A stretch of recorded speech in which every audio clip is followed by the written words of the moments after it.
my medical. Yeah, I got that. I got a copy of that. Thank you. You need a copy? Yeah, Okay. you did. Yeah. Thank you. Okay.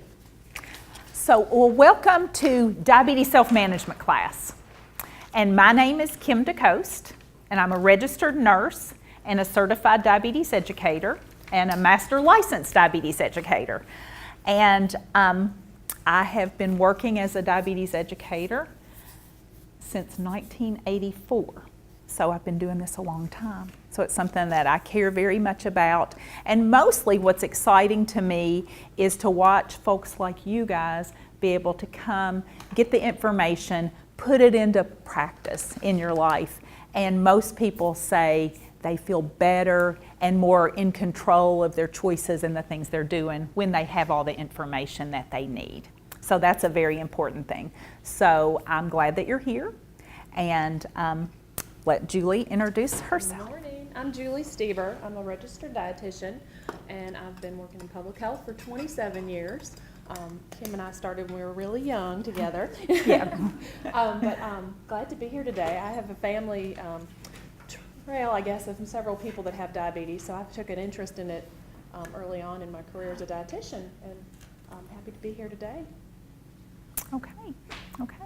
A few different little things. You've probably seen the restrooms. They're very close by, so the housekeeping things there. I think I've turned my cell phone off, so if you're someone who uses a cell phone, please silence it. You're welcome to have it here in the room. That won't interrupt anything. But if you do happen to get a call that you need to take, if you don't mind, if you'll even step outside.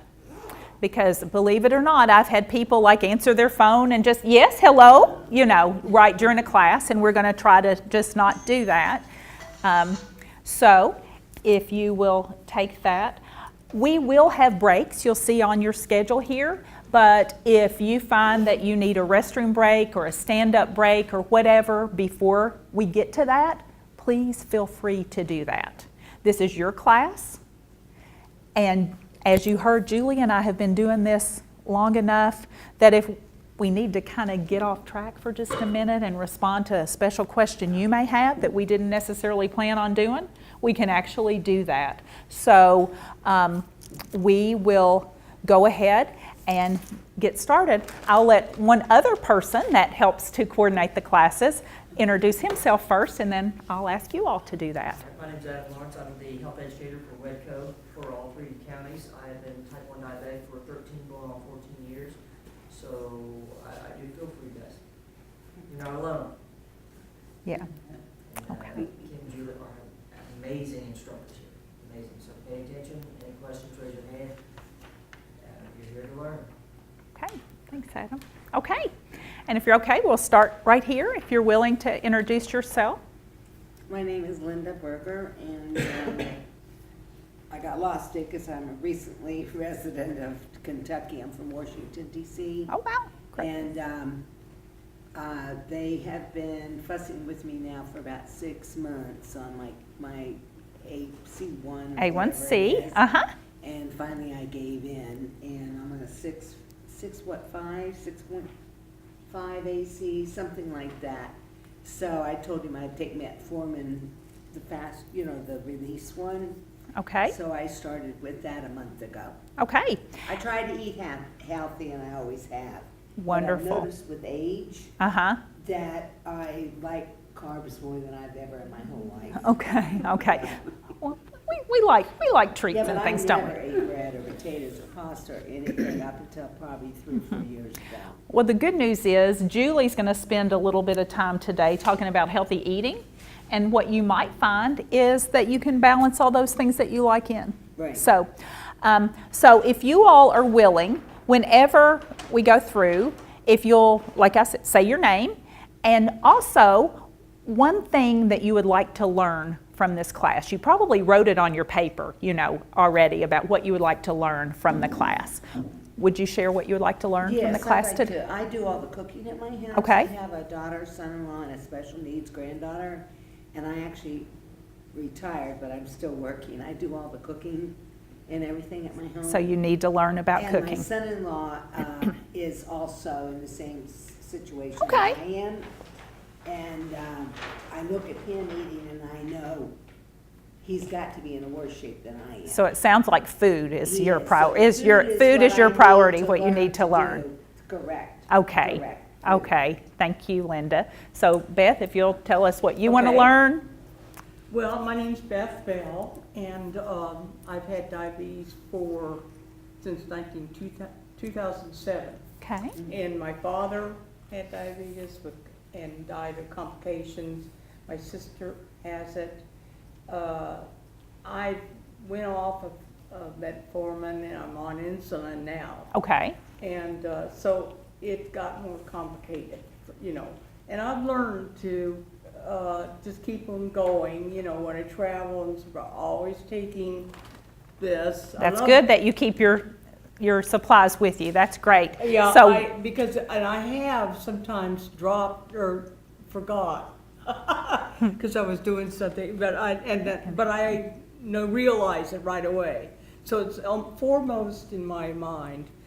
And when we're on the road, it's kind of a big thing. it can be a You have to challenge. stop. Uh-huh. So what about one thing that you'd like to take away from here today? One thing you want to learn?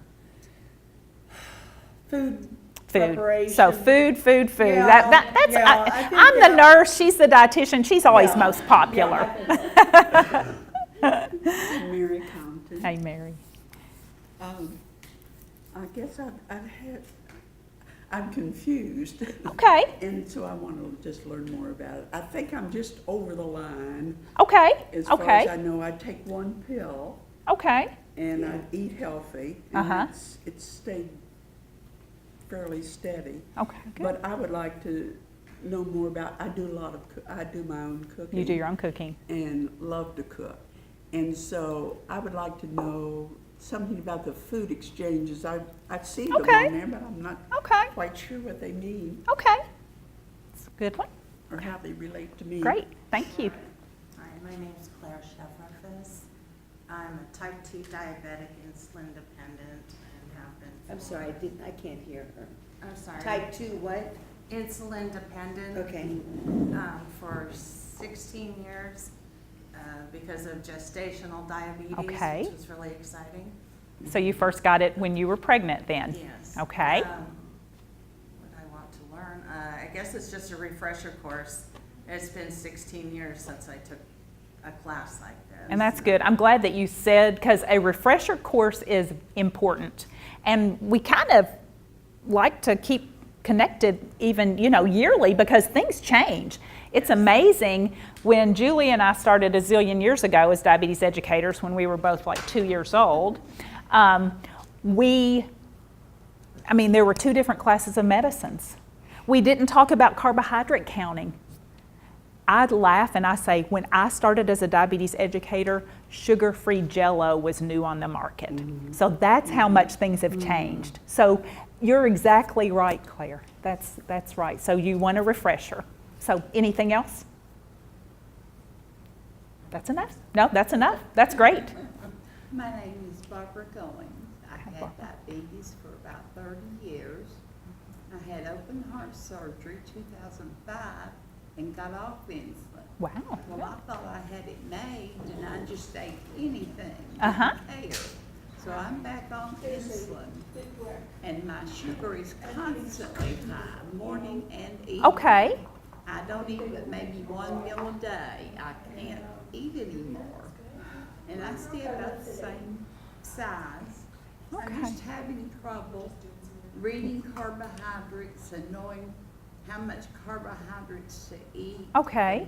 You know, what to eat. So more meal planning. Right. And then it sounds like, too, a little maybe balancing your blood glucose. It is really bad. Now today it was 83. Okay. Felt good. Which, yeah.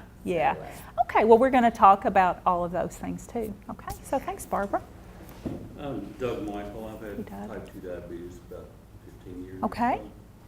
And I pretty much eat everything I want, which is a real problem. Okay. So the count is always high. Okay. And my doctor's telling me that you better get it down or you're going to have to go on insulin eventually and things like that, Okay.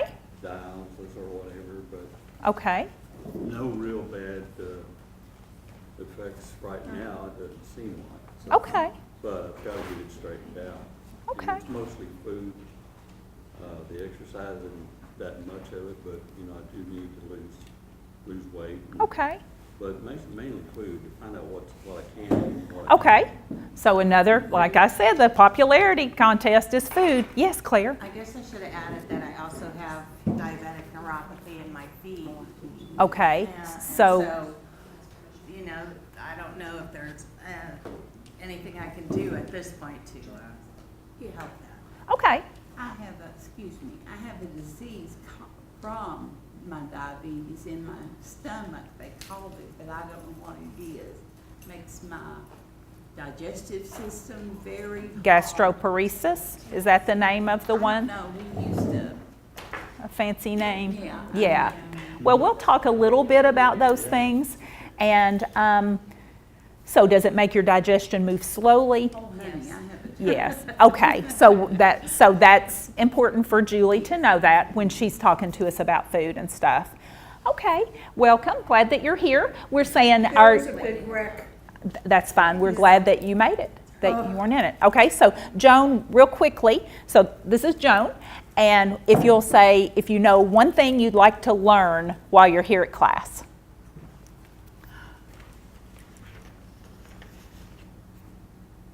I don't know. Okay, a little bit of everything. So that works as well. And Joan, I'm Kim, and this is Julie. I'm a registered nurse. Julie's a registered dietitian, and we're both certified diabetes educators and master licensed diabetes educators. So, well, welcome to diabetes self-management class. And sometimes people don't understand. It's like, okay, diabetes self-management class. And it takes me back to a number of years ago. I asked a person, I said, how do you take care of your diabetes? And she said, oh, honey. She said, my doctor takes care of my diabetes. I'm like, okay, I understand. We work together on that. So I started thinking about that. Those of you who have the very best healthcare provider in the whole world, how long are you face-to-face with that person in a year's time?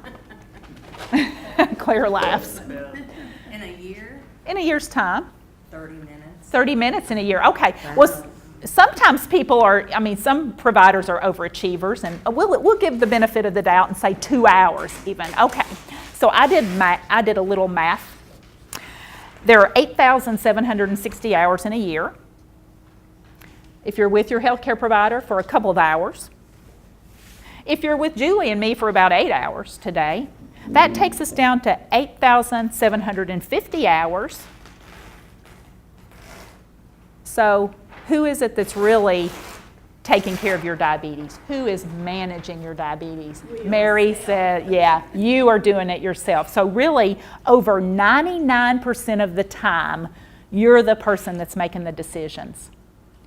And we all know that our healthcare providers really are not with us very long, and so that's why there are people that are diabetes educators. Dietitians, nurses, pharmacists, people who can help you to make decisions about how you're going to self-manage your disease. Your doctor or your nurse practitioner or PA may write your insulin, but you're the person who has to take it, or may write your prescription for your pill and send you out the door and say, but don't forget to eat healthy and exercise, but you're the person who has to take the pill, eat healthy and exercise, right? So 99+% of the time, you're the person that really is the decision maker on how you take care of your diabetes. Couple of things to mention. You should have some handouts. Do you have one to start, or do you need to pass one out for us, Julie?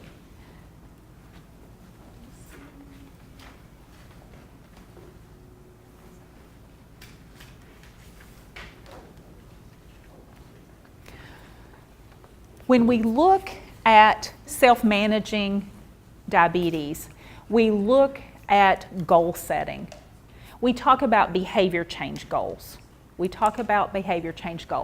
So really, when we're looking at goal setting, I like to look at what is your star? What was it that's important enough to get you to get up on a beautiful Monday morning to come in here? You know, I look at things, I don't have diabetes, I have a different chronic disease.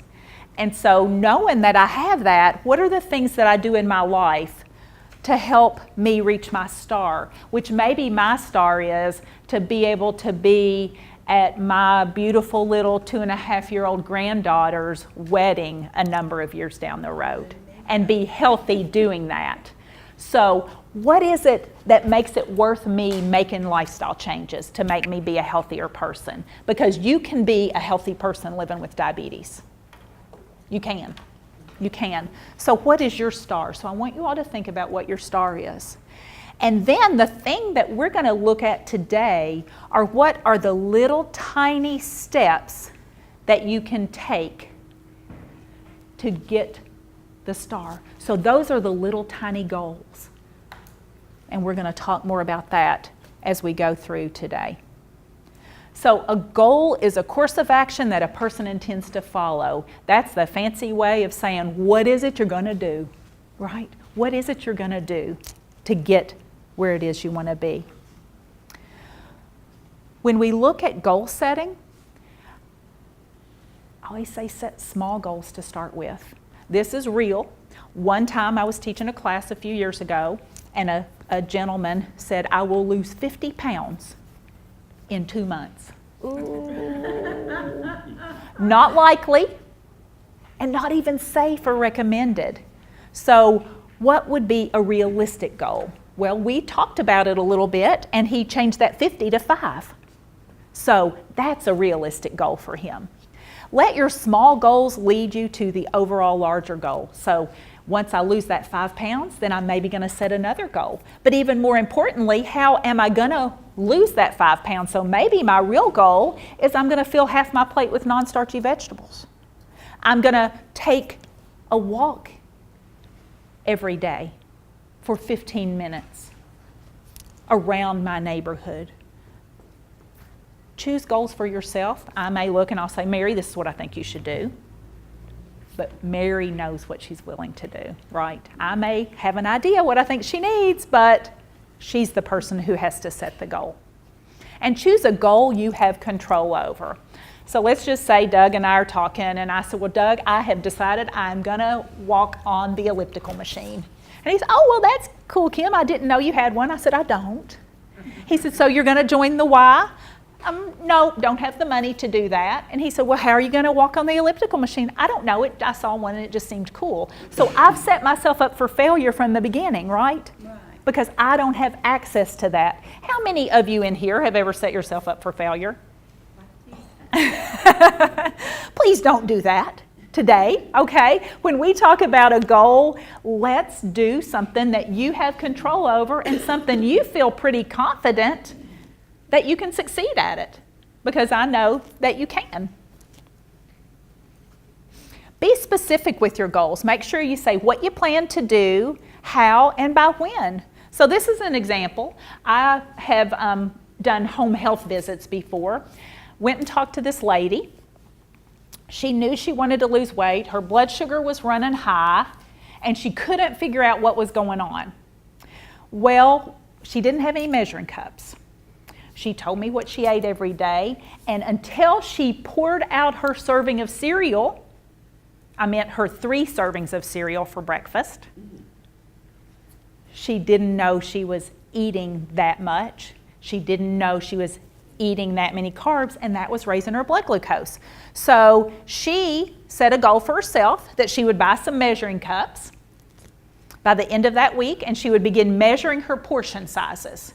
Well, let's just say that behavior change alone, eating 1 bowl of cereal instead of 3, doing nothing else, she lost 5 pounds by the next time I saw her a few weeks later.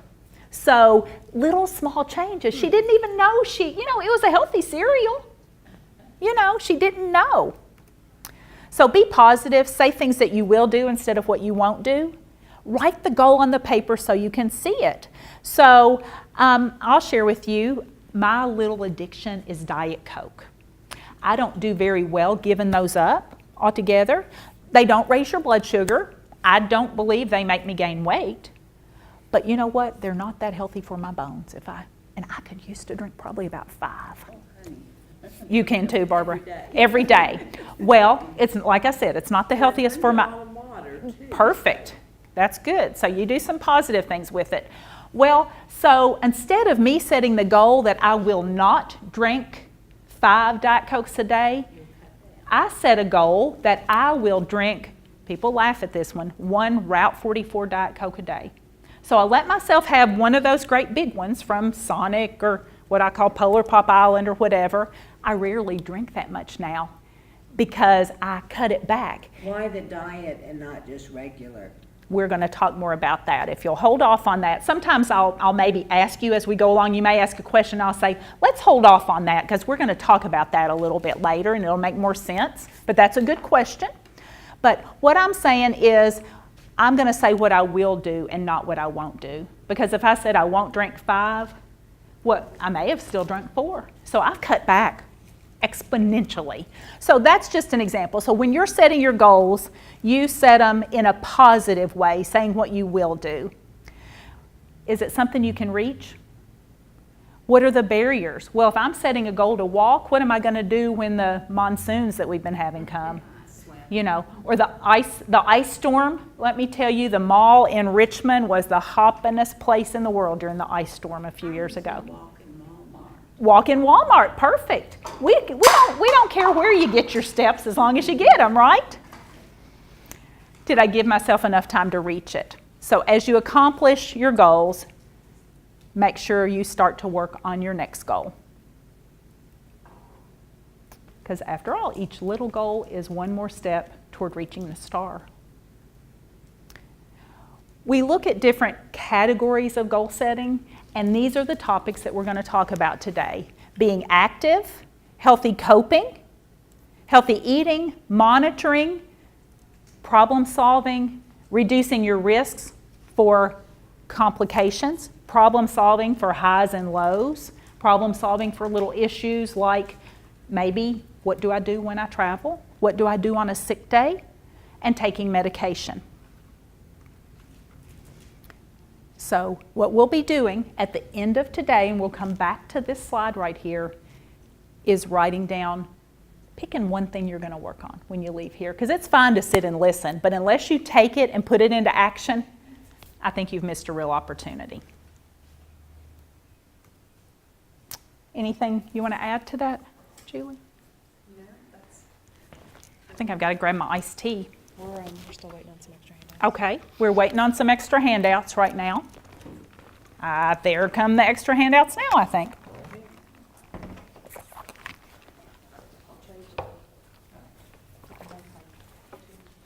Okay, if I ask you all this question, what's your answer? Diabetes, what is it? Very dangerous. Very dangerous, okay. It's when my pancreas doesn't work correctly. Your pancreas doesn't work correctly. Both of those are right. Anything else? My doctor first put it as I don't have the right keys to unlock the locks. Okay, so there's a little issue with the locks, and we'll talk a little bit more about that.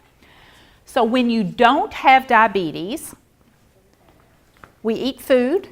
It goes down into the stomach and the small intestine where it's broken down into sugar or glucose, and Julie and I will use those two terms interchangeably. If I say blood glucose or blood sugar, I mean the same thing. So I eat the food, goes down into the stomach and the small intestine where it's broken down into sugar or glucose.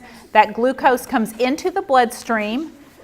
At that same time, an organ, or it's actually a gland called the pancreas, senses that rise in the blood sugar or that glucose being there. It releases a hormone called insulin. The insulin is released into the bloodstream. So we have sugar and insulin. The insulin works to move the sugar into the cells of our body where it can be used for energy. So we eat, it's broken down into glucose. The pancreas says, hey, I need that insulin. The insulin is what works to move the sugar from the bloodstream into the cells of our body where it can be used for energy. And if you'll remember what Claire said about the doctor saying, missing some keys. So the insulin, people describe it, is like the key that opens the doors to the cells of our body to let the glucose in. If you think of the cells of our body like little tiny engines or motors, and we've got billions of them, what does a car run on? What is a car's fuel? Gasoline. It's not a trick question even. So a car runs on gas. What does our body run on? Glucose or sugar is our body's primary fuel. So the same thing, like that. So insulin is necessary for that sugar to get into the cells of the body where it can be used for energy. I have a comment. Okay. I'm a gastroenterologist. Uh-huh.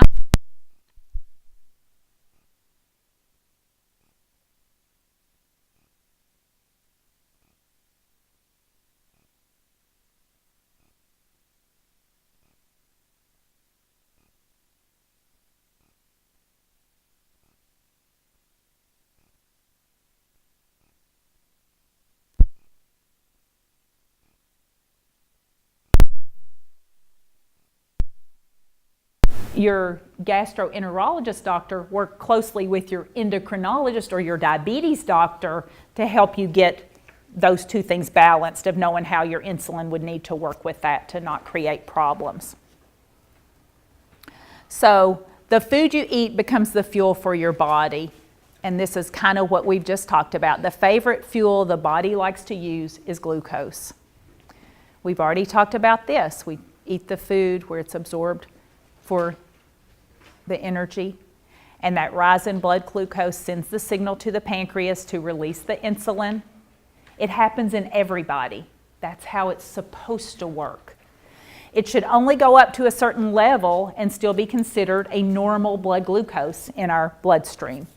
And if the blood glucose levels gets above that certain point, that's when diabetes is diagnosed, and we will talk more about that as well. So why is insulin so important? Just like Claire said, it's like the key that opens the door and allows the sugar to get out of the bloodstream and inside of the cell where it can burn the fuel for energy. If the sugar stays in your bloodstream, or the high blood sugar, we know that that can cause damage and can cause problems. So the sugar has to get inside of the cell for it to actually be used. I said it's kind of like, almost like starvation in the midst of plenty. If the glucose is sitting in the bloodstream, your body's out of energy still, because it needs to get into the cells where it can be used for energy. It's not doing its job if it's sitting in the bloodstream. It's actually doing damage. So diabetes happens when the body doesn't make enough insulin, or the insulin doesn't work right. And we'll talk a little bit about type 1 and type 2, but it sounds like to me, based on what you all have told me, that everybody in here has type 2 diabetes. So we'll talk more about that. So we know the body doesn't make enough insulin. We know the insulin doesn't work right. And then there are some other things that we know go on that really aren't even listed on these slides. If I hadn't eaten anything today, would I still be able to stand up here and teach? Yeah, because my body has stored energy. It stores most of a lot of our stored energy is in our liver. And if I was standing here and hadn't eaten, my liver would know that I need to keep in a balance so I wouldn't fall out on the floor from not having any fuel in my body. But when you have type 2 diabetes, sometimes the liver doesn't get the message that she doesn't need that sugar to keep coming out of the liver. So if you've eaten food and that's bringing your glucose up, and your liver doesn't quit putting out that sugar that helps to keep us balanced in between meals, what does that do to your blood sugar? Raises it, exactly. And then this is different than what Barbara was saying, but because her food doesn't get into the system very quickly, but in a person with type 2 diabetes, sometimes the sugar gets into the bloodstream too quickly. Like when I ate my toast for breakfast this morning, it would have just, since I don't have diabetes like I shared, it would very casually just kind of gradually just come on up. When you have type 2 diabetes, boop, goes up real quickly. And then even there's some other things as well. We know too, well, I guess I'll go ahead and say this. We'll talk more about it when we're talking about medicine. But also when we eat, in addition to the pancreas producing the hormone called insulin, our gut produces some hormones that help our body utilize the insulin or utilize the glucose. It tells us to produce more insulin. And interestingly enough, tells us we're full. Does anybody here have a hard time getting full? Sure, you probably don't with your issue. Anybody? A lot of times people say, people have said to me, I could eat the house. I just don't get the message that I'm full. Well, because in type 2, many times you're missing those hormones in your gut that tell you you're full, that tell your brain, hey, you're full. We talk about 2 different types of diabetes. Type 1 diabetes affects children and young adults, but it can affect older people.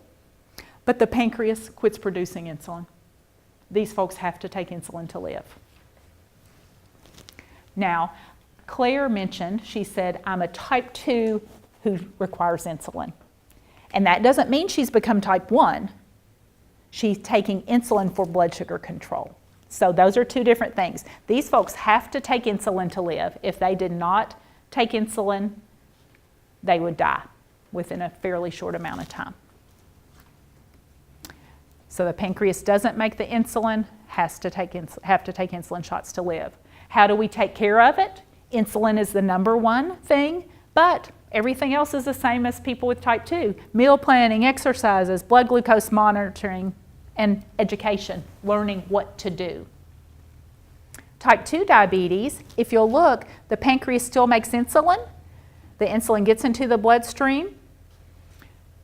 You heard someone say the pancreas doesn't make enough insulin, so it doesn't make enough to get the job done. And also, so you're not only missing the key to get in the doors of the cell, but look at that, you're also missing cell doors. The body doesn't use the insulin as well or the glucose as efficiently. If my hand is a cell, the palm of my hand is a cell, and my fingers are what we call insulin receptors, cell doors. The place where the insulin and the sugar hooks up together to let that glucose get inside of the cell. When you have type 2 diabetes, you're missing cell doors. There are 2 things that we talk about doing that are very important in bringing cell doors back. Does anybody want to take a guess what they might be? Losing weight. Boom, boom. There's some cell doors. What else? I maybe heard one. What are things we do to lose weight? Exercise. Exercise. And we'll talk more about that. Exercise and weight loss bring back the cell doors. They make your body utilize the glucose more efficiently. Gets in better. If you've ever read any magazines about insulin resistance, missing cell doors. Exercise and weight loss. Type 2 affects 90 to 95% of the people, so only 5% of people have type 1. So type 2 is what's very common. The pancreas makes insulin, it doesn't work well. Some sugar gets inside of the cell, but there's still too much sugar in the bloodstream. We've already said, yes, Joan? I had hypo, Okay, and, since I was a teenager until... okay. So I used to take my sugar all the time. Okay. And then I noticed it was going up. Going up. And that's not uncommon. Over the years when Julie and I have taught class, I've had a lot of people in classes say, it's really strange. I used to have hypo or low blood sugar. Yeah, I And- used to have to keep those little, like the things like- that you got from the restaurants. Yeah, little candies and stuff. Yeah, and our raisins, Well, boxes of but what raisins. that tells us, Joan, is even as a teenager, your pancreas was already misbehaving. It wasn't doing what it should do because Oh, yeah, I used because to it tell should my put mom out. that we should average her blood sugar together with mine. Because your mom had diabetes. Oh, Yeah. yeah, it's been My grandmother. Okay, so very thick in your family. So a strong family history, but the hypoglycemia, that is something that we do find a lot of times people have, because what's happening is while you have hypoglycemia, it's often in response to too much carbohydrate, and the pancreas puts out too much insulin. So the pancreas isn't doing what it should do. I don't have diabetes, so what happens is if I don't eat anything, a little tiny bit of insulin should come out. When I eat, more insulin should come out, but it's based upon how much I eat. My body should sense that. So what was happening to Joan is she would eat something and the pancreas was a little confused and it put out too much and make her drop too low probably. So that's what hypoglycemia is in that. My husband knew, if I said I had to eat, Right. he stopped. You stopped and ate, yeah. Yeah, Yeah, and it was- so your pancreas was already misbehaving. But in general, type 2 diabetes is linked to overweight and physical inactivity, and this is really cool to me. If a person loses weight even 10 to 20 pounds, so you don't have to lose 50, you don't have to lose 100, 10 to 20 pounds, and starts to exercise, the body's insulin will work better and open up more cell doors. So a small weight loss can be a huge help. So, because sometimes people come in, they're just so overwhelmed, they're like, I could never do that. And I'm not putting down our healthcare providers, but sometimes all that a person does is look at our chart and says, it looks like you need to lose 50 pounds, and you leave devastated. I'm not going to ask you to do that. That's not realistic for a lot of people. But 10 to 20 pounds is a huge help, and it's something that you can maybe do and start to work on. But even 5 pounds helps. So whatever you can do, fat crowds out those cell doors. Fat crowds out those cell doors, especially belly fat. Well, I was taking a medicine that made me gain weight. I gained 17 pounds in 1 month. Wow. So they took me off that medicine and I lost every bit of it. Yeah, so sometimes, and that's important to work with your healthcare provider, your pharmacist, those people on those kind of things. Wasn't there one that they took off the market that caused a lot of weight gain? If you're thinking of Avandia, Yeah, because that's what my mother was on. and they didn't take it off the market. It is back on, but it made people gain a lot of weight. Yeah. But that maybe wasn't the one. Other medicines make people gain weight too. So meal planning is the key. Meal planning and weight loss is the first line of treatment for type 2. Exercise or physical activity, we've already talked about how important that is in getting those cell doors back, those two things. And then if weight loss and meal management and physical activity don't work to control the blood glucose, then you might add a medicine. If you're diagnosed at a very high level in the beginning, it would not be uncommon that they would go ahead and put you on a medicine right from the start. It's important to monitor your glucose, and Julie will talk more about that later, and you got to learn what to do. It's not uncommon that Julie and I'll teach a class and somebody will leave mad because why didn't somebody tell me about these classes years ago? To know what you can do and the changes that you can make.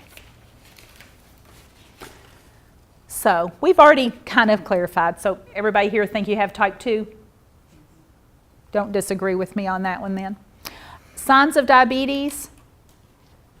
Think about back to how you maybe felt before you were diagnosed. People complain of being thirsty, hungry, unexplained tiredness. Well, all the sugar sitting there in the bloodstream, your cells are out of energy, aren't they? So you are going to be tired, and you'll find that that happens again when your sugar goes high. More urination than usual. Glucose is a very heavy molecule, pulls water with it wherever it goes. So I was glad to hear Barbara say she drinks lots of water because that will help the blood glucose stabilize a lot of times. You don't want to get dehydrated, but you pee all the time. Blurry vision. And this scares people to death because they know the association of diabetes to eye complications. The blurry vision, remember I said glucose pulls water with it wherever it goes. it pulls water into the lens of the eye. When the sugar gets high in the lens of the eye, and it pulls water in there, and it makes the lens of your eye take on a different shape. So when your glucose is running high, that's not a good time to get your glasses prescription changed. Because you might need your old prescription whenever your sugars get level. They tell me I'm dehydrated all the time Uh-huh. too, and I'm constantly drinking water or Coke. That's what I live on. Really.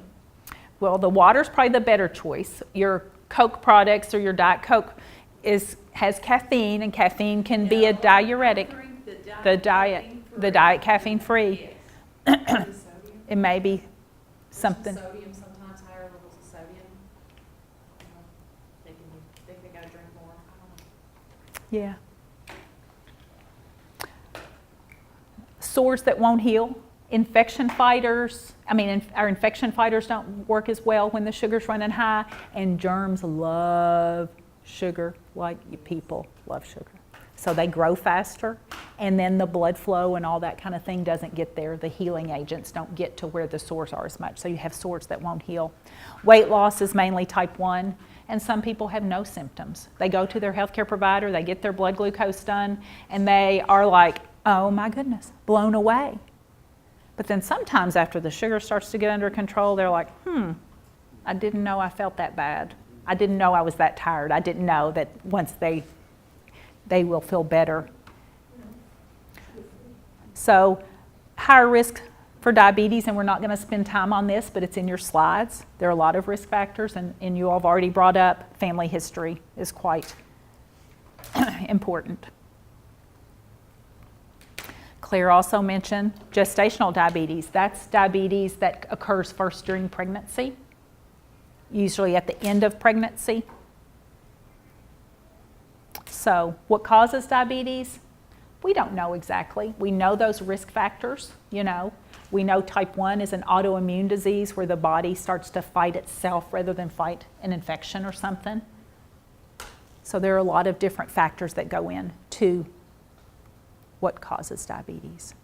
So how do you know you have diabetes? How did we diagnose that? How did we diagnose that? Well, you diagnose diabetes of fasting blood glucose, so you haven't eaten anything for 8 or 12 hours, and your blood glucose is greater than or equal to 126. Or an oral glucose tolerance test, where we eat that old yucky, sugary stuff. People shake their head, nasty. A 2-hour glucose tolerance test greater than or equal to 200 milligrams per deciliter. And wanted to do a 4-hour on me and Neil, and the guy wouldn't do it more than 2 hours because it was, I think it was 50. with when I your, was pregnant. okay, yeah. So with your hypo that you had at that time. An A1C of greater than or equal to 6.5, and I'm going to talk just a little bit more about an A1C. Or a random blood glucose of greater than or equal to 200 with symptoms of high blood sugar. So maybe you're tired and you go and you get your blood checked and you find out that it is 210. And then you want to say, well, but the reason I know is because I had just eaten that Blizzard from Dairy Queen. And I'm not mean like this, but really what I would need to say is, so what? If your body was behaving as it should, even if you ate that Blizzard from Dairy Queen, your pancreas would sense the amount of insulin that it needed to handle that load of carbohydrate, and it would stay within a very tight range. Okay? So So are you saying here that if you do your blood sugar thing in the morning, fasting, uh-huh. that it should be below 126? This is diagnostic. So this is how you diagnose diabetes. We're going to talk about high and low next with Okay. some target ranges. This is diagnostic. So this is if you go to your healthcare provider. Who knows what an A1C is? What is an A1C? An average glucose, an average of your glucose. Well, an A1C, a normal A1C is 4 to 6%. In the olden days, really it was just a few years ago that we added A1C on as a diagnostic test. But it really makes sense because not that anyone in here would have ever done this, but some people behave for a few days before they go to the doctor to get their blood drawn. Doug shaking his head, I'm like, yeah. Because if you do, Doesn't help you a bit. well, it doesn't help you a bit, but boy, don't those numbers look better. Well, none of us, well, maybe some of you may, most of us don't behave for 3 months. And like Claire said, it's an average blood glucose. Whether we have diabetes or not, there's a certain amount of sugar that attaches to the oxygen carrying part of our red blood cell. The hemoglobin, or the oxygen carrying part of the red blood cell. So if your sugar's running high, do you think maybe more sugar would attach to that oxygen carrying part of the red blood cell? Sure, probably so, and it does. And the A1C is our best predictor of our risk for complications. So an A1C, a high A1C, a high risk for complications like eye problems, kidney problems, the problems with nerve damage, problems with the blood flow, the feet and legs, those types of things. So the high A1C, and you bring that A1C down and your risk of complications comes down with it. So if your sugar is running high, you're going to have all of this sugar attached, and that's what that A1C is picking up on. If the sugar is not running high, there's going to be a lot less sugar attached to that red blood cell. And your risk for complications is going to be lower. Was there a range, is it going like 6 to, or 5 to 5, or 6 to 5? Is there a range considered normal? A normal A1C is from 4 to 6%. 4 to 6.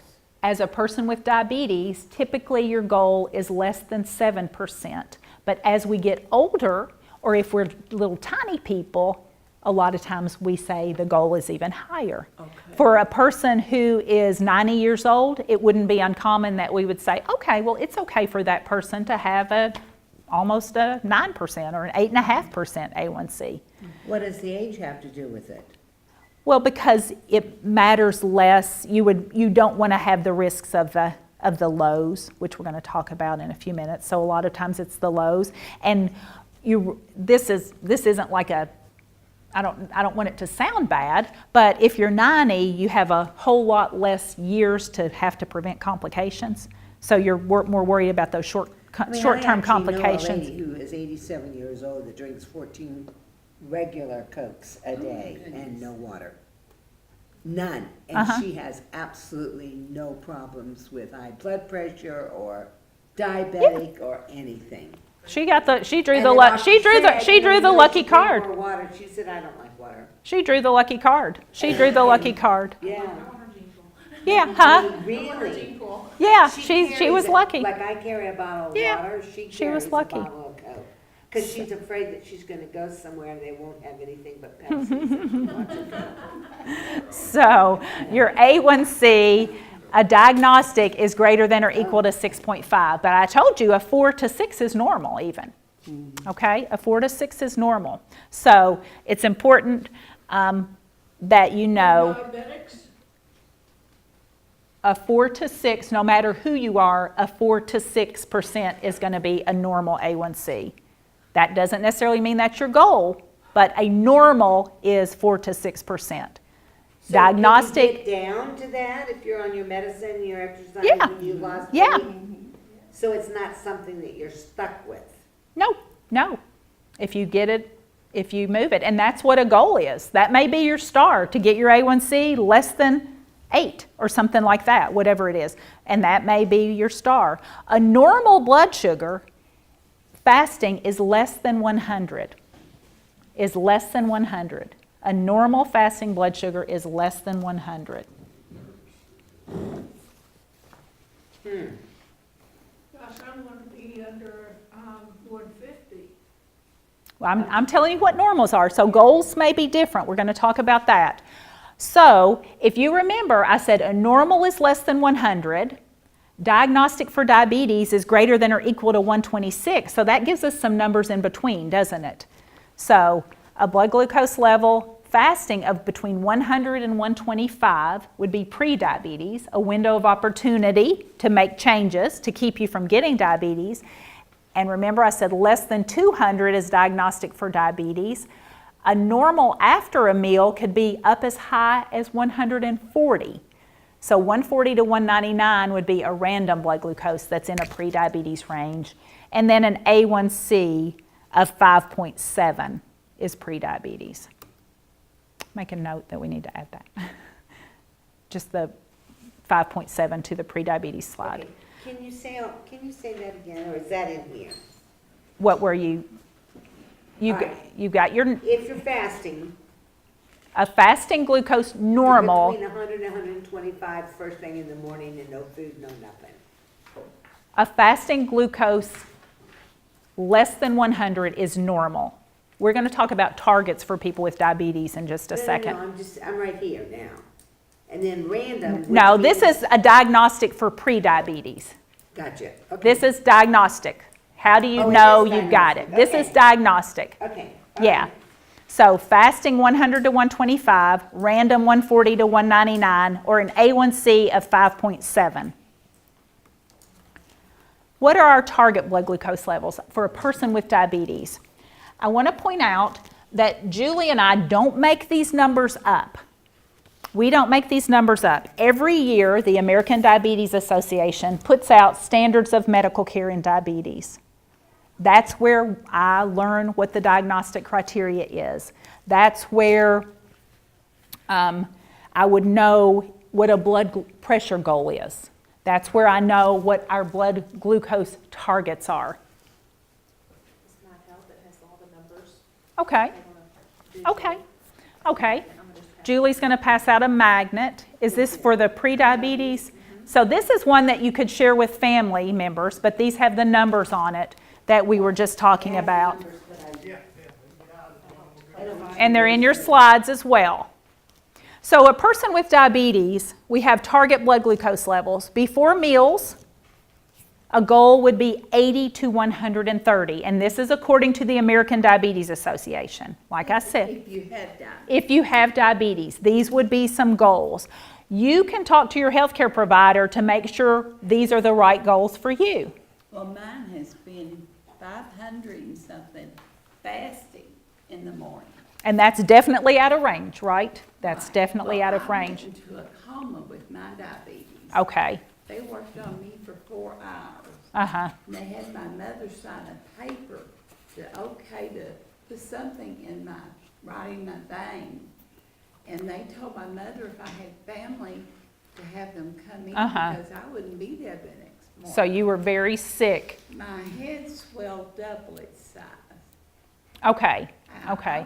I didn't even know I was in the world. They So worked you on me may- for 4 hours. Did you have what they call ketoacidosis? Do you know? I Is that don't what they know, told you? but- You might find out what it was that you had because that's not typical with a type 2 person. Sometimes people can get it, but it's not typical. But it sounds like if you're saying your head was swelling and that type of thing, I'm guessing you're saying your brain was swelling. Oh, without Yeah, doubt. so that would probably be.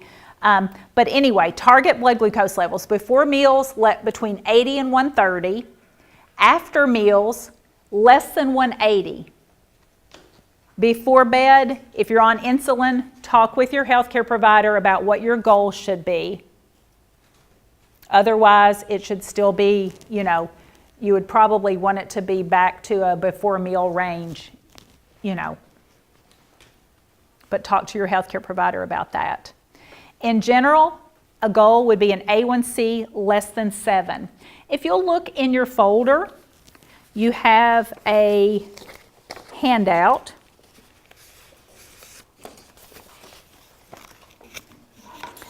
And it's just a few back. It's called What's Your Number?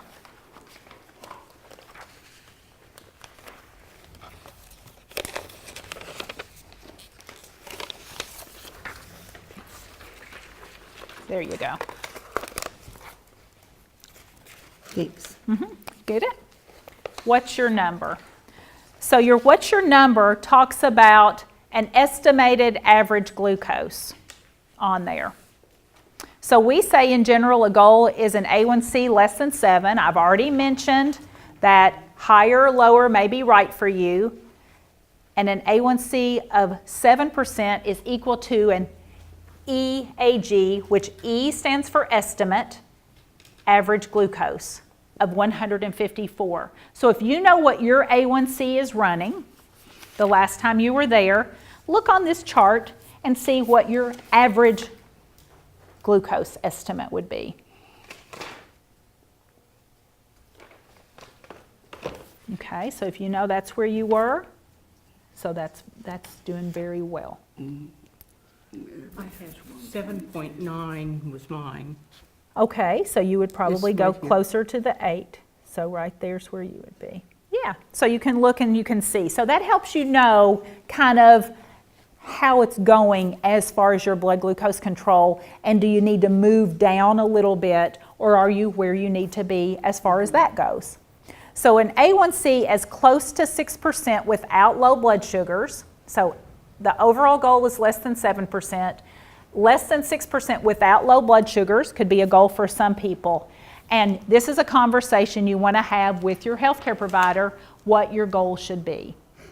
Because I bet you they'll have a number they want you to be.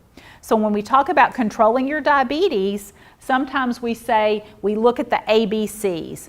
An A1C less than 7%, blood pressure less than 140/90, and cholesterol less than 100. And we're going to talk about those other numbers as we go along today.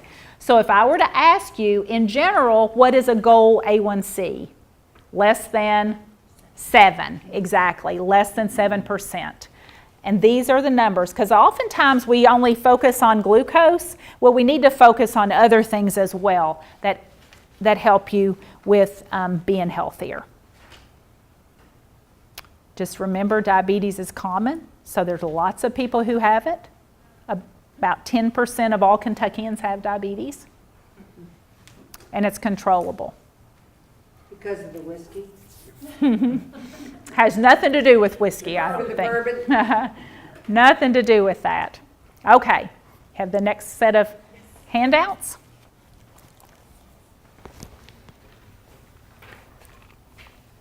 Of that 10%, how many is undiagnosed? Well, Or is that, I mean, does that? there are people who are undiagnosed and stuff, and I don't have the exact number if the 10% includes that or not. Do you know, Julie? What's that? Does the 10% include undiagnosed people, or are those people diagnosed with diabetes? I don't know. It's a good question. One out of what is it? 1 out of every 3 are at risk. Yeah, So I would think it'd be different numbers. yeah. But I'm not the number guru. I know. Julie and I don't love math. Is Kentucky higher than others? Yes. Why? There are some parts of Kentucky that have up to about 19% of their population has And do you diabetes. think it's because of the food source? It's because of lifestyle. We're more overweight, we're less active. You know how we like to be number one in lots of things? Guess what? We're number one in sedentary lifestyle. We exercise less than anybody else in the United Really? States. Wow. And we have other health issues, more adult tobacco use. I think those are all. Yeah. Histo, I don't know that much about that. But that's not associated with I have a diabetes. so- dog and a daughter with it. Yeah. From bird and chicken, yeah. The next thing that we're going to talk about is problem solving for acute or short-term complications. Is anybody, and I'm thinking I heard a couple of you say your blood glucoses go from here to here to here to here to here. So what we want is that smooth little, you know, But that doesn't rather mean than it the needs to be seesaw. the same all the time. It could be 100, it could be 100, 104, it could be 99, as long as it's. But that's not a seesaw. That's not a very big That's- variation. a That's wavy. normal. Is that correct, a wavy? That's Right. normal to be just, but what happens is when you bounce from here to here, you don't feel as good. Right. So we've already talked about target blood glucose levels. Before meals, 80 to 130. After meals, less than 180. Before bed, talk with a healthcare provider. Hypoglycemia, hypo means low, glycemia means blood sugar. We're going to talk about hypoglycemia not in relation to what Joan was saying she used to have as a teenager until she got diabetes. We're going to talk about hypoglycemia in relation to medicines.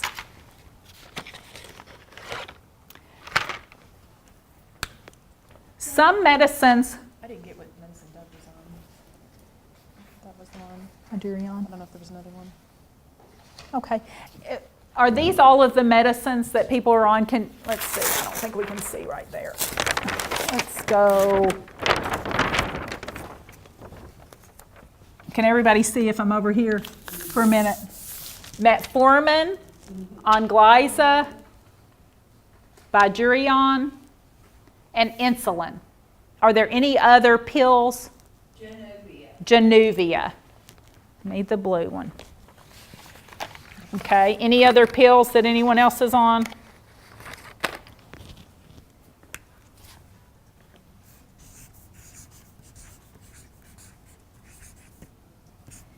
Let's see, and this one is an injectable. Metformin, Onglyza, and Januvia are pills. Bydureon is an injectable, but it's not insulin, and then insulin. So of these, Levemir isn't an insulin, is it? Levomir's insulin, So I'm going to put a star here. Of these, insulin are really the only one that used alone causes low blood sugar or hypoglycemia. Metformin, Onglyza, Bydureon, and Januvia, hypoglycemia is not a side effect of them used alone. Now, if somebody is, like, let's say they get in the elevator and she says, oh my God, I used to work with somebody that did this. I need my purse. I can't go anywhere because I need my purse. And you're like, well, Sue, your purse is on. We know immediately that we need to get her orange juice, a soda, piece of candy, or whatever, because she is now delusional, right? But that's not the same thing as, is that an insulin shot? She's probably talking about that. There's sometimes people call it different things. Hypoglycemia, low blood sugar. When my uncle who has type 1 used to get it, we would say he was in insulin shock. So that some names like that you might hear. But hypoglycemia is low blood sugar, and it's typically a blood glucose less than 70. Because I also Maybe a did low blood camping with glucose. kids, and she had type 1, and we used to put the orange juice cans around her belt. And we're That's going to talk more about that. But Signs that's of hypoglycemia, right? hypoglycemia, Okay. low blood sugar is what we're Gotcha. talking about. Yeah. Signs of hypoglycemia. Anybody here ever have that? Yes. How might you feel? You just Terrible. weak and it's like you're walking through muddy door water that or you're not something, there I don't know. So you're not there, you're walking through muddy water, You don't know something's wrong, but you don't know what. it don't know is. what it is. Yeah, that's what You said I you, first found out. Yeah. so, And then you fall down. and then you can fall down. A lot of times people say they have a fast heartbeat, they feel very anxious, about to jump out of their skin, they're shaky, they're dizzy, sweaty. You could be sitting in an ice cold room and sweat just pouring off of you, headache, hunger, numbness, and this shows the fingertips. I find it's more often around the mouth. And you're tired. You're out of energy. You don't have the glucose to keep going. What causes it? Too little food, delayed meal or snack, exercising longer or harder than usual, drinking alcohol. Do you remember I said that my liver puts out extra sugar whenever I haven't eaten? Alcohol slows that down and makes your liver not put out the sugar that it needs. So that's how that works. Sometimes it's more common with the onset of a woman's period. And the medications used to treat diabetes can cause low blood sugars. It's not very common that if you were just on metformin, that you would go so low that you would become unconscious or even be at risk of that, unless there would be something else going on. But insulin and some diabetes pills, though none of the pills that you all have up there are pills that cause a low. So if you do feel dizzy or whatever, or sweating or pass out or whatever, it's not necessarily the diabetic, it's necessary for maybe the liver or something. There's another side effect, right? I don't understand what you're asking. Well, I'm on metformin, but I mean, like I was at the grocery store last Saturday and I mean Friday, and they literally were scared. They wanted to call an ambulance because I was so dizzy I couldn't even push my cart. Mm-hmm.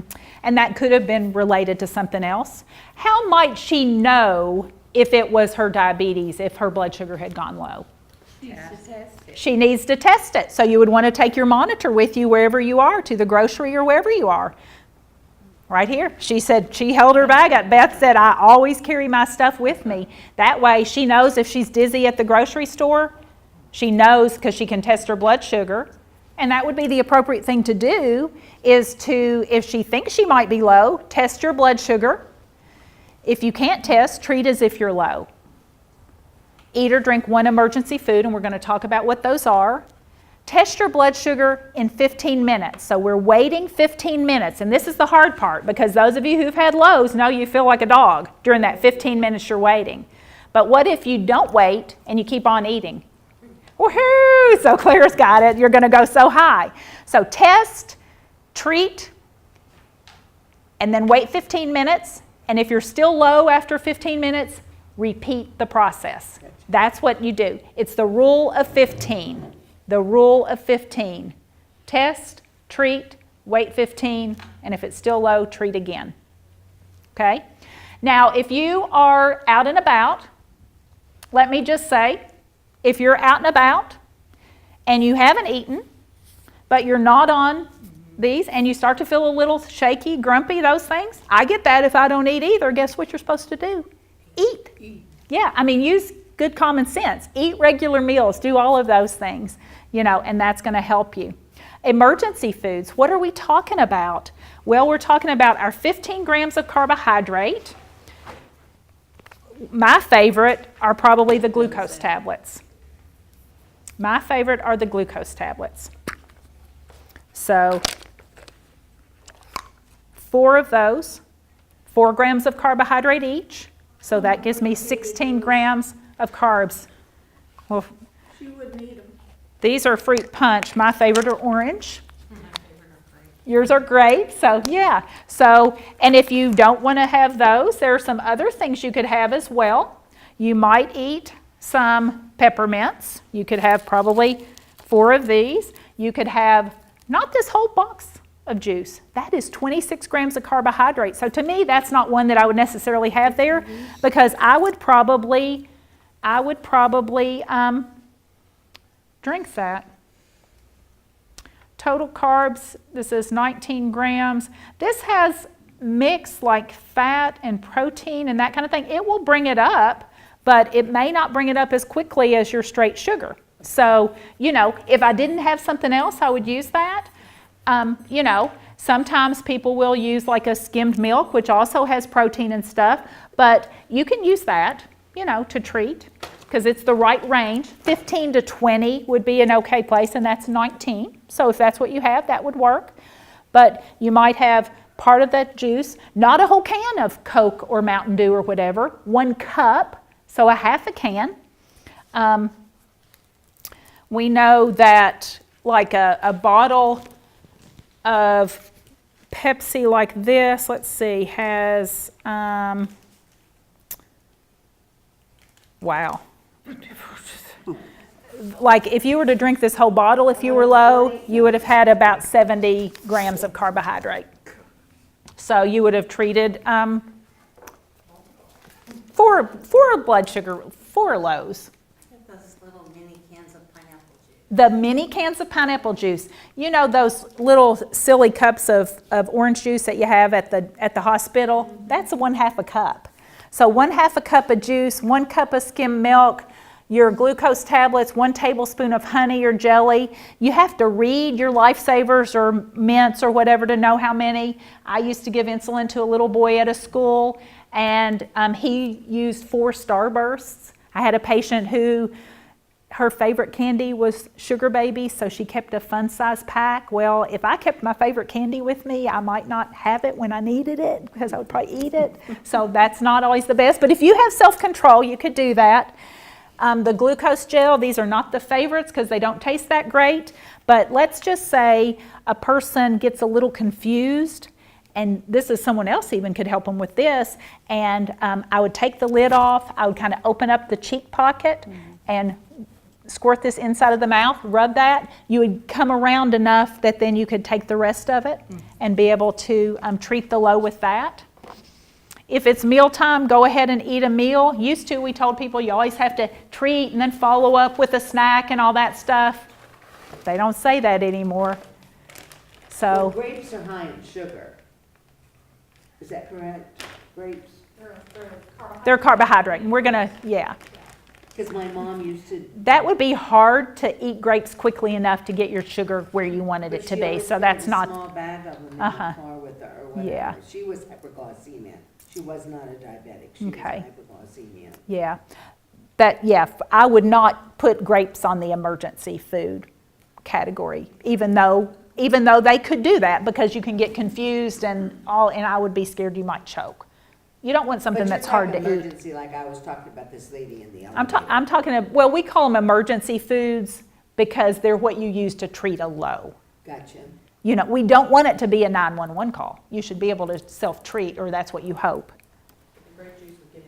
For a person who becomes unconscious, you could have glucagon. Someone else has to give it. So insulin is a hormone produced by the pancreas. Glucagon is another hormone produced by the pancreas that works to get the stored sugar out of the liver and the stored in the muscle cells, so it gets it out of storage. So you're going to, someone else would have to give this. So if you are a person who seizes or becomes unconscious related to a low, which would be a person who takes insulin, then someone close to you might need to be trained on how to give glucagon. Special concerns, people are scared of going low at night. Some signs that you may be low: nighttime sweats, not related to menopause. Unexplained nightmares. People said, oh, I didn't know that. So that's why I'm having those bad dreams. Hypoglycemia unawareness. Those of you who have nerve damage might not be able to feel a low because it's your nervous system that lets you feel these symptoms. They're nervous system symptoms. So you would want to, that's a person who may want an A1C to run a little higher, may want the target glucoses to be a little higher. Consult with your healthcare provider. If you're scared of nighttime lows, guess what I'm going to tell you to do? Wake up and check it. Exactly. Claire knows my answers. Yeah. So test between 2 and 3 in the morning. My cat used to let me know. Okay. Yeah. He would wake me. Animals are very sensitive to that. Cats and dogs do a good job with that. They know that you're going low. I think they feel you being restless and stuff and those kind of things, which you tend to get. How are you going to prevent it? Eat your meals and snacks on time. If you're going to be exercising longer and harder than usual, like some of us have just come out of the house for the first time after winter. You know, we start working in our yards, we do all of those things, and that's a time that, you know, you're used to wintertime food and activity and stuff, and now all of a sudden you're gardening for 3 or 4 hours a day. You might be more likely to go low right then. Those little insulin receptors, those cell doors are just popping out everywhere when you're out there working in your yard. So you might need to eat a little extra. You might need to talk to your healthcare provider about changing your insulin or medicine dosage. And always carry the emergency food with you. I'm going to recommend that you carry a snack, a snack food in case you get stuck in traffic and will miss a meal. I'm going to ask you to carry those glucose tablets, that little bottle that I showed you, just like they're less than $2 for that at Walmart or the Kroger or wherever you are. Or you can carry your small can of pineapple juice, like Claire said, something that you know is a measured amount, because if you're saving your favorite Snickers bar for treating a low, you're giving yourself almost 50 grams of carbohydrate rather than 15. So, always wear diabetes identification. Anybody have it on? You want to go to the store and get that maybe? Mine's sitting on the floor. Yours is sitting on the floor by the TV. Well, the paramedics tell us they see a bracelet first, they see a necklace second, and those, little cards that you have that say you have diabetes that you put in your wallet. The paramedics told me they don't like to get in your wallet till you're dead. So where can you get the bracelets? Bracelet, necklace. You can get the bracelets or necklaces at a pharmacy. Okay. Yeah, you can get them at a pharmacy. You can get them online. Sometimes people don't want to wear the whole bracelet or necklace thing. So there's a certain company, a Life Tag company, has a little sticker that can go on your watch. I seen a bracelet in a magazine. Uh-huh. That you could put 4 different conditions on it. Uh-huh. And wear it. And I thought that was really neat. It was a That is nice. bracelet. Yeah, because if you have multiple health problems, which many people do. On the cell phone, there's a place, and they're supposed to be able to look for that, Uh-huh. Right. And they can, but what you want to make sure, it's really most important that you have it on your body. And I can tell you that I know a number of people who probably were not taken to jail for drunk driving because they had diabetes identification on. Also, do you think maybe that if you were, if you're in an accident and you can't tell them you have diabetes, do you think maybe your treatment at the emergency room, your IV fluids, something might be a little different if they knew you had diabetes than if so it's just important. Also, someone asked me, and I checked with my friend who's the head of the EMS, about tattoos. They do look at tattoos. So if you're a person that would prefer that, then that's something that would work, but make sure it's in an obvious place. It doesn't have to be the rib. This person was asking about an arm one, something like that they would look for that. I don't think they're going to look, they wouldn't miss this one. I don't think they're going to look here, those kind of places. Make sure people you're close to know how to treat a low and how you might be acting if you get low, because you've all brought up you can be confused.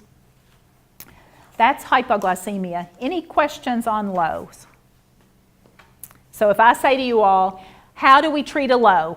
What's the rule of 15? What do we do? Eat 15 carbs. What do I do first? Test. Test. But sometimes you're just out of it. You're not gonna. Okay. Mhm. Right. Hopefully you sense it though that it's coming on and you'll stop for that. But if not, if you can't test, then treat as if you're low. Right. Eat 15 Eat carbs. 15 carbs And wait 15 and wait 15 minutes and test again and then repeat if need be. So remember, kind of practice that rule of 15 in your mind. Then the other side, this part of the seesaw, high blood sugar. We've already talked about targets. If it's out of the target range of what your target is, then it's high. Signs of high, the same that you maybe felt before you were diagnosed. What causes it?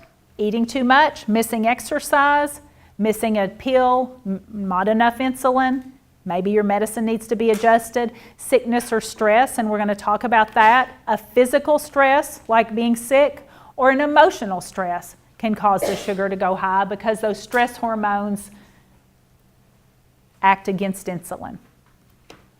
How do we treat it? If the cause can be found corrected, if it's that extra piece of chocolate pie you ate at the church potluck, probably don't eat an extra piece or go take an extra walk. Check your blood sugar more often.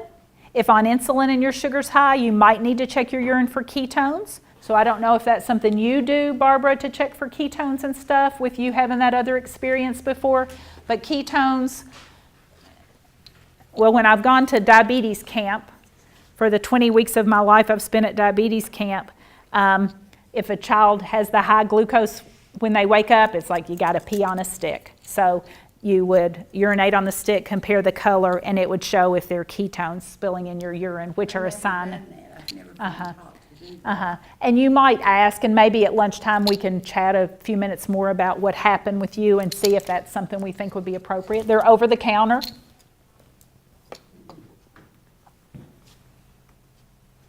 Drink extra water. We've already established that water is important. If you do have ketones, you wouldn't want to exercise, and make a plan for when to call the doctor if your sugar's high. How many of you know how high your glucose needs to be before you call your healthcare provider? Have you had that conversation? Not really. Okay, Usually when my meter says high, is when you would call? Yeah, you want to make sure that you have that conversation, because do they want to hear from you when it's 300? Do they want to hear from you, if you run 400 all the time, they don't want to hear from you when it's 400 probably, So you want to have that conversation.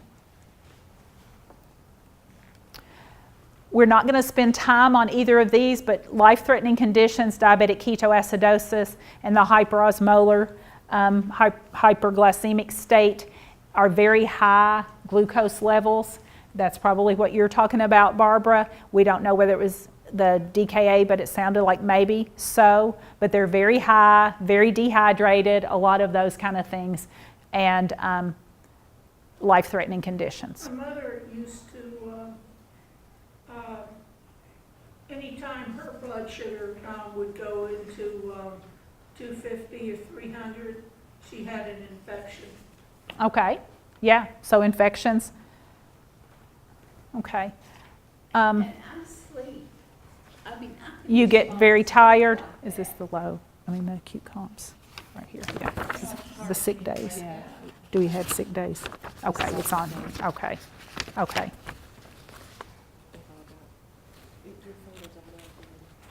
Okay, this is like out of whack.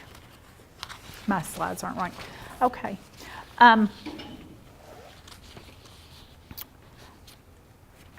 We're going to pass out a sick day handout. Okay.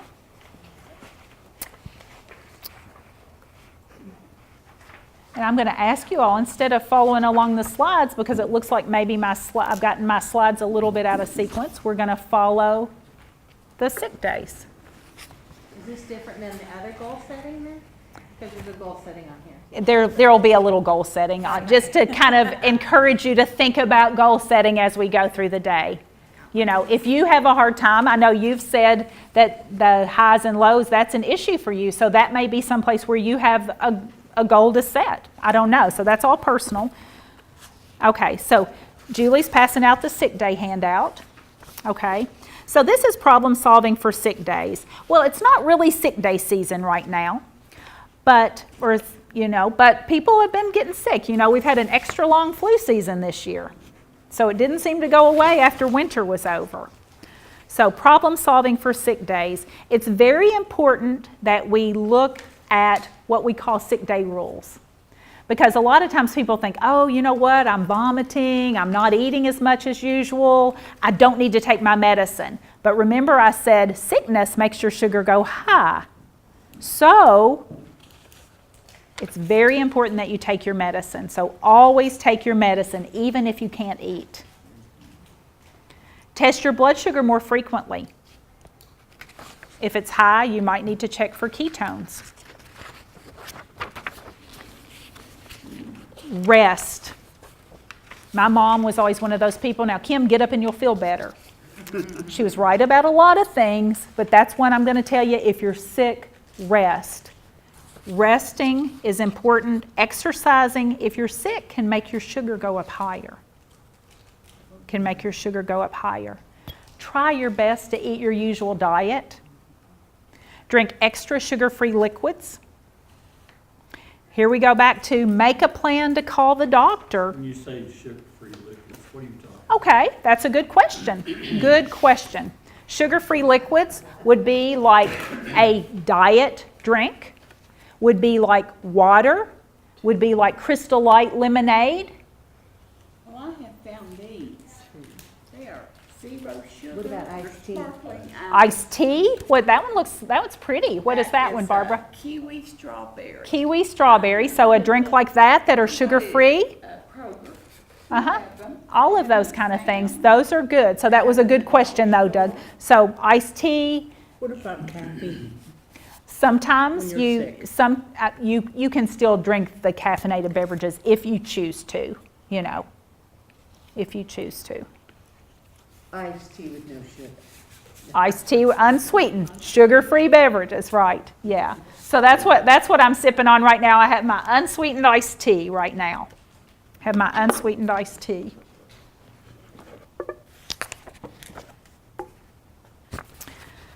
Just like I said, to make a plan for when to call your healthcare provider when your sugar's running high, how sick do you need to be before you call? Oh, I get real sick when my sugar's low. When your sugar's low or high.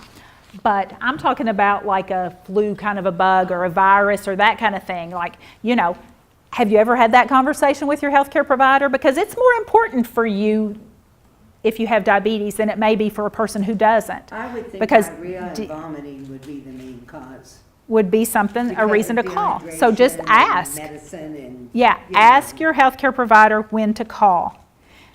If you don't have that conversation with your healthcare provider, you would have that, what you would do is you would call them if you're too sick to eat and keep liquids down for 4 hours.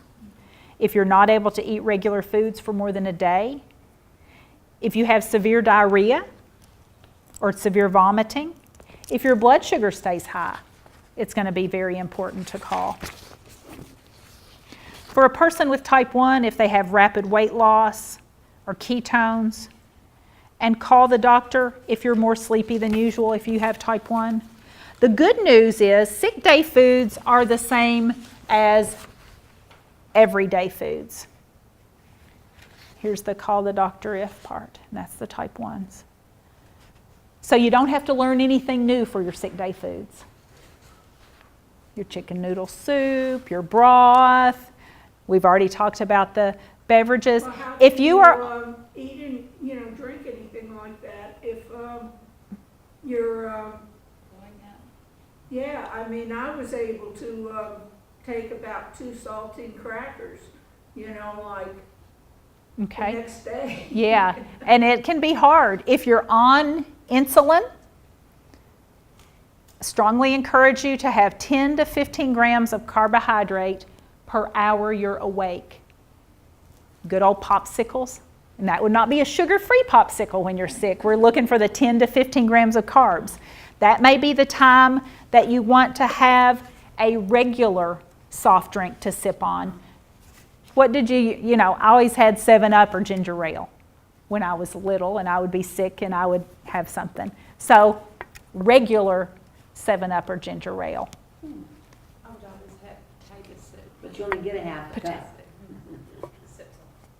You're sipping on it because you're probably not going to want much more, than that. You want to sip on it.